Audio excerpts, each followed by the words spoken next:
Quand vous lisez le livre des Actes, il est impossible de ne pas reconnaître cette énergie en mouvement chez les apôtres et dans l'Église. C'est le livre d'une continuelle activité, d'une énergie immense, vitale. C'est l'Esprit de Dieu en mouvement, l'Esprit de Dieu en action. Et quand vous considérez plus avant les lettres du Nouveau Testament, vous constatez cette même réalité. Mais désormais introduite dans la vie spirituelle de l'Église, dans la vie spirituelle des croyants. Et le désir constant, c'est d'aller de l'avant, d'aller plus loin. Allons de l'avant. C'est l'esprit de mouvement, de progrès. C'est l'expression de la puissante énergie de l'esprit, du mouvement en avant de l'esprit de Dieu dans l'Église et dans les croyants. Assurément, c'est le véritable accomplissement de la vision d'Ézéchiel, des chérubins et des roues, et de l'esprit dans les roues, allant droit son chemin, ne se détournant ni à droite ni à gauche, mais progressant. L'esprit était dans les roues, et elles allaient droit devant elles. Plus encore, cela semble être la contrepartie de ce que nous avons dans le livre des Nombres. Dans ce livre, comme vous le savez, l'esprit est représenté par le symbole de la nuée. Quand la nuée monte et se dirige ailleurs, le tabernacle doit être démonté, déplacé, parce que l'esprit est dans ce mouvement. Quand l'esprit s'arrête, alors le tabernacle est dressé, mais seulement pour un temps. L'esprit s'élève et s'en va. Et la même chose se répète sous l'impulsion de l'esprit, de cette progression.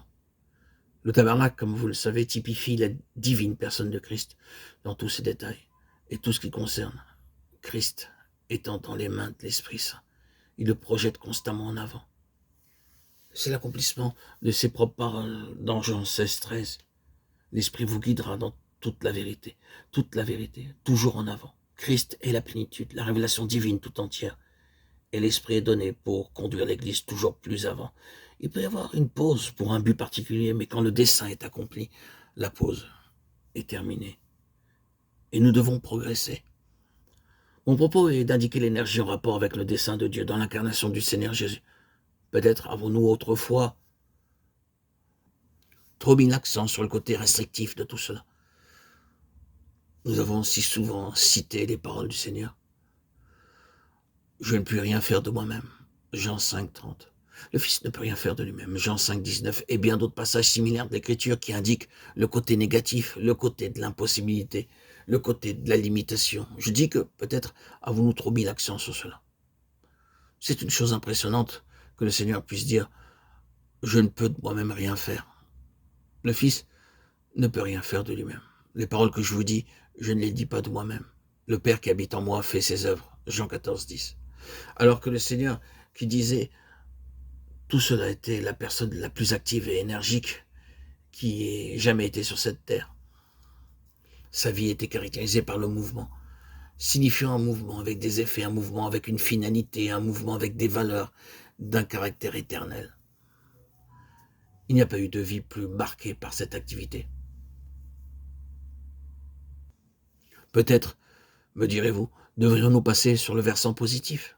Mais si nous le faisons, nous devons bien comprendre que ce n'est pas une activité débridée, ce n'est pas simplement de l'énergie en mouvement, ce n'est pas de l'agitation, une activité fébrile.